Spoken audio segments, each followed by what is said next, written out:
갑자기 추워졌습니다. 따뜻한 날씨가 이어지다가 갑자기 닥친 추위여서 더 춥게 느껴집니다. 우리 모두 건강관리를 잘 하셔서 늘 우리의 삶이 평안해지길 바랍니다. 추운 날씨는 사람들을 움츠리게 하고 또 바쁜 시간을 바쁘게 보내다 보면 구체적으로 우리가 눈여겨보지 못한 것들이 너무나 많아지게 되는데 우리가 이 연말 연시에 추위와 바쁨이라고 하는 것 때문에 우리들의 본분을 잃지 않게 되기를 바랍니다. 오늘 우리 교회 창고문 앞에 제가 노란 리본과 무지개 리본을 달아두었는데요. 무지개 리본만 사라졌습니다. 그래서 다시 또 붙여놨는데 누가 그랬을까?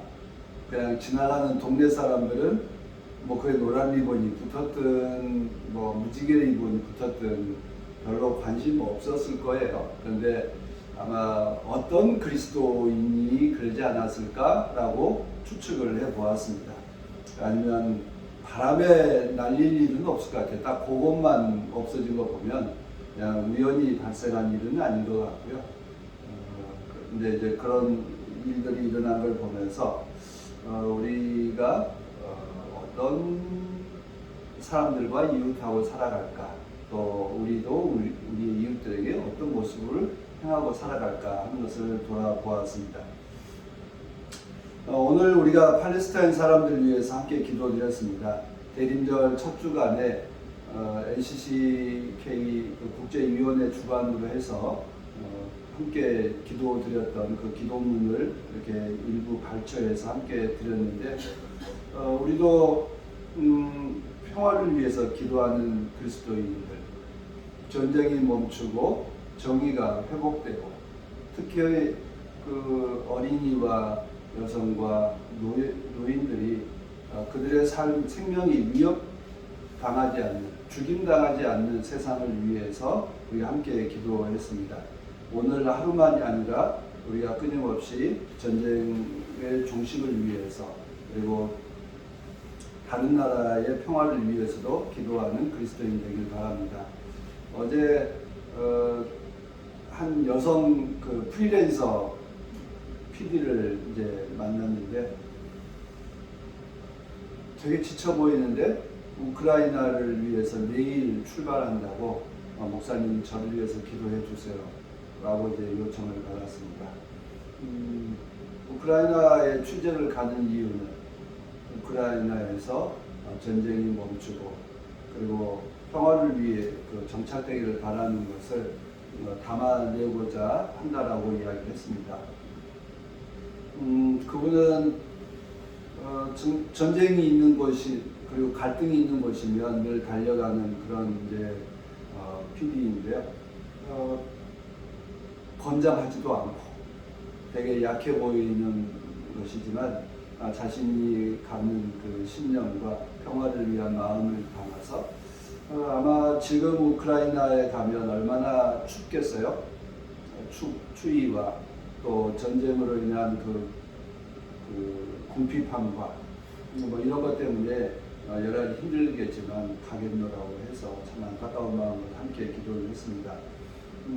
우리도 비록 우리가 여기에 살고 있다 할지라도 전쟁으로 고통당하고 있는 분들을 위해서 또 그 평화를 위해서 일하고 있는 분들을 위해서 기도하는 것으로 우리가 서로 연대하고 서로 힘을 모아가는 과정이 아닌가 싶습니다.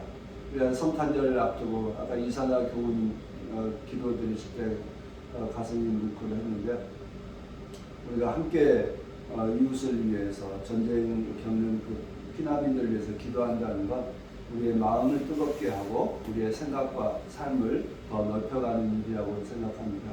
그래서 늘 함께 기도해 주시길 바랍니다. 우리가 성탄절을 예비하는 대림절 기간에 우리는 우리에게 성탄절은 과연 무엇일까? 그리스도가 우리에게 오신다는 것이 무엇일까에 대해서 늘 묻게 됩니다. 성탄절은 2000년 전 예수 그리스도가 태어난 것을 기념하는 그리고 기억하고 또 오시기를 소원하는 기원하는 날입니다. 그런데 실제로 예수께서 언제 태어났는지는 아무도 기억하지 못합니다.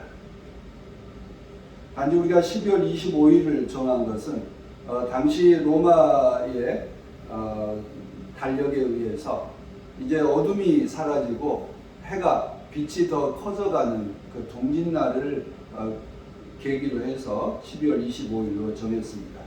다시 말하면 그리스도가 태어났다, 빛이 우리에게 더 커져가고 있다라고 하는 그 의미를 부여해서 부여한 그런 의미의 날입니다.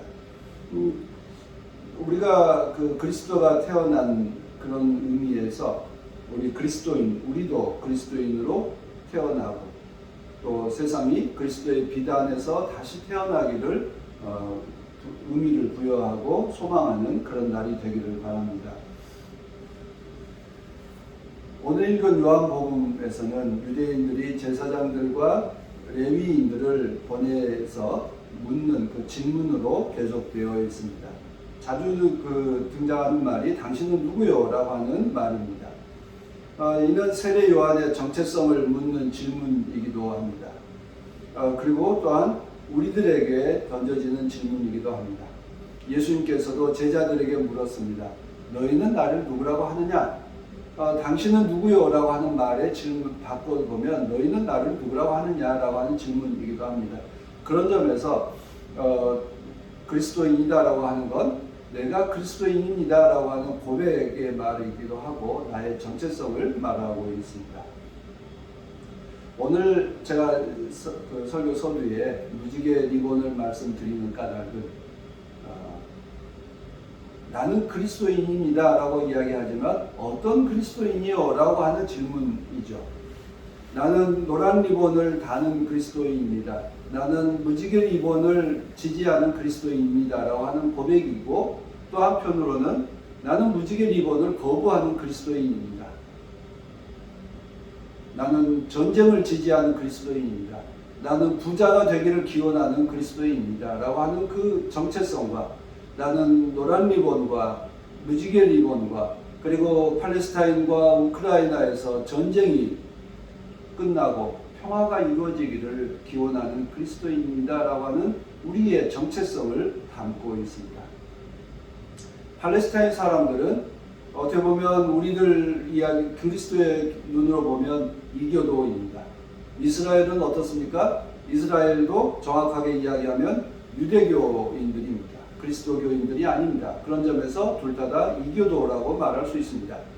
그런 이교도 가운데 일어난 전쟁에 대해서 우리 그리스도인들은 뭘 할 건가? 우리는 전쟁이 끝나고 평화가 이루어지기를 기원하는 그리스도인이다 라고 하는 자기의 정체성을 갖고 있습니다.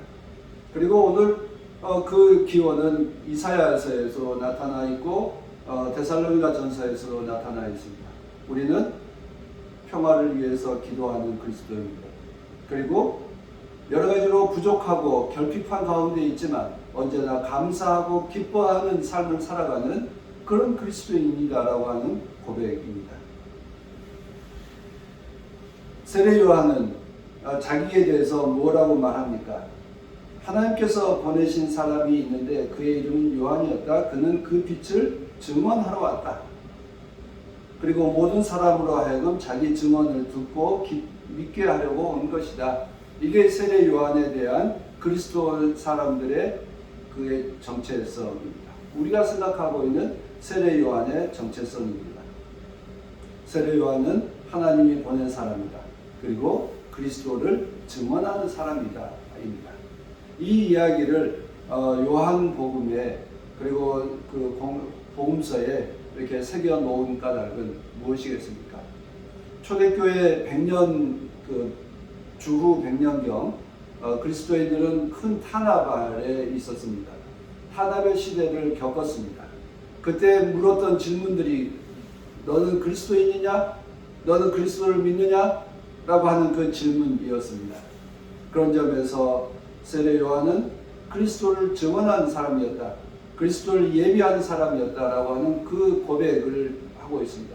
다시 말하면 초대교회 교우들은 나는 그리스도인이고 그리스도를 증언하는 사람들이고 그리스도를 예비하는 사람들이고 그리스도를 따르는 사람입니다. 그리스도를 통해서 나는 기뻐하고 그리스도를 통해서 세상의 빛을 보았던 사람입니다라고 하는 자기 정체성을 분명하게 말합니다. 그런데 사람들은 그 말에 대해서 동의하기 어렵습니다. 그래서 묻습니다. 오늘 유대인들도 세례 요한에게 당신은 누구요? 라고 하는 말을 몇 번 하죠? 3번이나 반복합니다. 왜 그랬을까요? 자기들이 생각하고 있는 틀에 맞지 않기 때문입니다. 자기들이 이해하고 있는 사람의 모습에 맞지 않기 때문에 그들은 끊임없이 묻습니다. 왜 그렇습니까? 왜 그렇게 하십니까? 왜 그래야 합니까? 라고 묻죠. 우리들에게도 던져지는 질문이 그렇습니다. 당신은 그리스도인이요? 왜 그리스도인이 노란 리본을 달고 다니요? 당신이 그리스도인이요? 그리스도인이 왜 무지개 리본을 달고 다니요? 당신이 그리스도인이요? 당신은 왜 그런데 이교도들의 평화를 위해서 기도하고 있어? 라고 늘 묻습니다. 우리는 그 물음에 앞에 서 있고 우리는 그 물음에 답합니다. 나는 노란 리본을 지지하고 무지개 리본을 지지하고 이교도들 사이에 평화가 있기를 기도하는 그런 그리스도인이다라고 하는 우리의 정체성입니다. 그리고 그것이 앞으로 우리답게 만들어가는 고백이라고 있습니다. 우리는 세상의 평화를 위해서 기도하고 세상의 정의를 위해서 그리고 그 주님의 진리가 드러나게 되기를 기도하는 그 진리의 사람이라고 믿습니다. 그런데 요한은 그 물음 앞에 서서 담대하게 말합니다. 그러나 매우 겸손하게 말합니다. 결코 자기를 과장해서 드러내거나 자기를 폄하하거나 하지 않습니다. 누구를 폄하하지도 않습니다. 언제나 물로 씻는 그 작은 행위를 통해서 우리 모두가 하나님의 자녀로 회복될 수 있다라고 하는 것을 보여주었던 사람입니다. 그래서 그는 자기를 과장해서 드러내지도 않고 겸손한 것도 잊지 않습니다. 그래서 세례 요한이 뭐라고 그럽니까? 당신은 엘리야요? 아닙니다. 당신은 모세가 말했던 그 예언자요? 아닙니다. 그럼 당신은 그리스도요? 아닙니다. 그럼 도대체 당신은 누구요? 유대인들이 생각하고 있는 그 범주에 들어가지 않은 새로운 영역을 이야기합니다.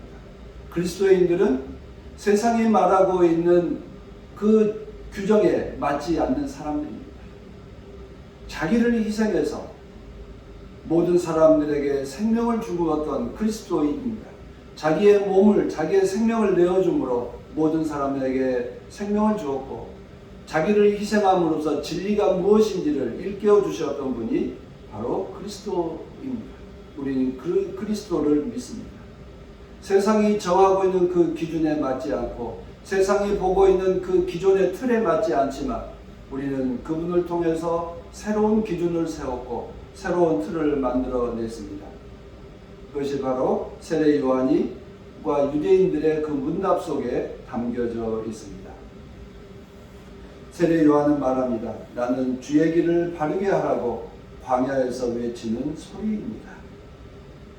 이것이 그의 고백이고 이것이 자신의 정체성입니다. 자신의 소명입니다. 세례 요한은 하나님께 하시는 일을 드러내게 하는 사람이다. 오로지 그리스도를 증언한 사람이다. 증언자인데도 사람들은 그에게 신비로운 힘을 그리고 그에게 있는 그 어떤 권위를 느끼고 있습니다. 겸손하지만 당당한 그 세례 요한에게서 힘을, 권위를 느끼고 있는 것을 볼 수 있습니다. 우리는 사람의 그 세례 요한이 그 유대 사람들에게 증언하는 이 대목을 저는 이 대림절 이 본문 때마다 늘 참 놀랍다. 당신은 누구요? 근데 우리는 당신은 누구요라고 하는 질문 앞에 서서 우리는 뭐라고 대답할까요? 흔히 직업을 이야기하죠. 당신은 누구요? 나는 목사요. 나는 뭐 정치인이요. 나는 선생이요. 의사요. 라고 하는 직업을 이야기합니다. 그러나 그건 그의 직업입니다. 물론 그 직업 안에 그의 소명의식과 그의 삶과 그의 방향이 어느 정도 담겨 있기는 하지만 그의 모든 것을 말하고 있지는 않습니다. 우리의 정체성을 말할 때 가장 근본적인 것을 여러분 무엇이라고 생각하십니까? 나는 그리스도인이요, 다시 말하면 나는 하나님의 자녀임을 믿습니다. 하나님의 형상대로 지음받은 거룩한 존재임을 나는 믿습니다. 이 고백입니다. 나는 그리스도인이요 라고 하는 그 물음은 나는 하나님의 자녀요, 나는 모든 사람들이 하나님의 자녀임을 믿습니다 라고 하는 그 정체성을 담고 있고 또 담아내야 할 것이라고 믿습니다. 성서에서 사람에 대해서 가장 강조하고 있는 대목은 창세기 1장 26절에 있는 하나님의 형상대로 사람을 만드셨다라고 하는 이 고백입니다. 이교도를 만들었고 그리스도인을 만들었고 유대인을 만들었고 한국인을 만들었다는 게 아니라 하나님은 사람을 만드셨습니다. 하나님의 형상대로 만들었다라고 말하고 있습니다. 우리는 이런 점에서 모든 사람은 존엄한 존재이고 모든 사람은 평등한 존재이고 모든 사람은 자유로운 존재라고 하는 것을 말하고 있습니다. 이것이 우리들의 정체성이고 우리의 고백입니다. 우리의 이웃도 옆사람도 남자도 여자도 그리스 사람도 한국 사람도 유대인도 팔레스타인 사람도 우리 모두가 하나님의 자녀다라고 하는 것을 말하고 있습니다.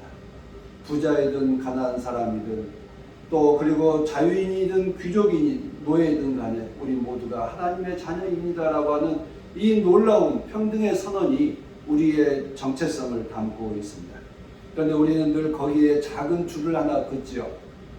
너는 외국인이야. 너는 이교도야.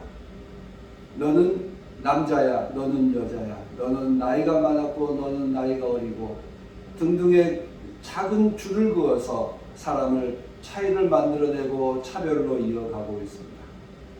오늘 우리 교회 창고 무대에 있었던 노란 리본을 누가 떼어 갔겠습니까? 무지개 리본을 거부하는 어떤 사람일 것입니다. 그 생각 속에는 성소수자에 대한 차별의식이 담겨져 있습니다. 작은 행위 속에 자기의 정체성과 자기의 믿음이 담겨 있습니다. 다시 말하면 우리들의 작은 행위 속에 우리의 믿음과 우리의 정체성이 담겨 있습니다. 우리는 무엇을 위해서, 누구를 위해서, 누구와 함께 살아가고자 하고 있습니까? 우리 교회는, 아니 나는 우리 사회에서 차별받는 힘없는 사람들과 손을 맞잡기를 원합니다. 나는 최소한 차별하는 그리스도인이 되지 않겠습니다. 나는 전쟁을 지지하는 그리스도인이 되지 않겠습니다.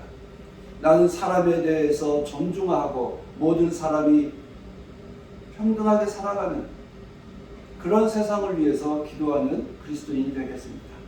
그리고 내가 작은 돈 1,000원일지라도 그 일을 위해서 헌금하는 사람이 되겠습니다. 저는 세례자 요한이 당신은 그리스도요? 아니요. 엘리야요? 아니요. 모세가 말했던 그 예언자요? 아니요. 도대체 당신은 누구요? 도대체 당신은 누구요? 라고 하는 그 질문이 우리들에게 끊임없이 던져져야 합니다. 당신은 그리스도인이요? 그렇소. 어떤 그리스도인이요? 나는 우리 사회에서 소외되고 억압받는 작은 약자들과 함께 손을 잡는 그런 그리스도인이요라고 당당하게 말할 수 있게 되기를 바랍니다. 저는 세례자 요한의 오늘의 그 말씀 속에서 나는 그리스도를 예비하고 그리스도를 증언하고 그러나 그의 신발끈조차 풀 수 없는 그런 비천한 존재입니다라고 하는 그 고백이 너무나 멋졌습니다. 당당하지만 겸손한 그의 모습이 우리의 모습이 되기를 바랍니다. 우리는 세상에 나가서 당당하게 말합시다. 모든 사람들은 존엄한 존재입니다. 나는 최소한 그들과 차별하지 않는 그리스도인으로 살고 싶소라고 말하는 그런 사람이 되기를 간절히 바랍니다. 우리가 그리스도인으로 그리고 내가 하나님의 자녀로 산다는 것이 어떤 것일까? 우리가 큰 일은 하지 못해도 신발끈조차도 풀 수 없는 미약하고 부족한 존재이지만 그래도 그리스도를 증언하고 그리스도의 앞길을 예비하는 그런 사람으로 살아가고 싶습니다 라고 하는 우리들의 고백이 되기를 바랍니다. 내가 누구인가? 그리고 나는 누구를 준비하고 있는가? 나는 누구를 환영하려고 하는가? 우리는 누구를 환영합니까?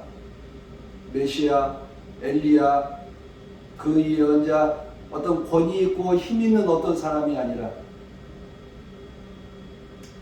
그저 요단강에 찾아오는 죄인이라고 자처하며 찾아오는 사람들을 환영하는 세례 요한처럼 작은 것 하나를 통해서 나의 정체성을 드러내고 작은 것 하나를 통해서 우리 모두가 연대할 수 있는 놀라운 일들이 우리 안에서 일어나기를 바랍니다. 유대교인들에게 그 정결 예식이라 물로 씻는다라고 하는 건 그를 새롭게 한다. 하나님 앞에서 깨끗한 존재로 거듭나게 한다라고 하는 것이었습니다. 우리 교회에서 베푸는 세례 의식이 아니라 여기 세례 요한이 했던 건 그를 깨끗하게 해준다. 그에게 새로운 정체성을 부여해주는 일들이었습니다. 우리의 작은 말 한마디, 우리의 기도, 짧은 기도, 우리의 작은 헌금이 나의 정체성을 말하고 또 이웃에게 새로운 그 힘을 부여하게 될 것이라고 믿습니다. 하나님께서 우리에게 주신 믿음대로 또 하나님께서 주신 우리에게 선물을 우리 이웃들과 함께 나누고 그리스도를 준비하는 그런 복된 대림절이 되길 바랍니다. 그리고 성탄절에 누가 태어날까요? 아기 예수가 태어나지만 내가 그리스도인으로 다시 태어나는, 내가 그리스도인으로 거듭 태어나는 그런 복된 성탄절을 예비할 수 있는 그런 대림절 기간이 되길 바랍니다. 함께 기도합시다.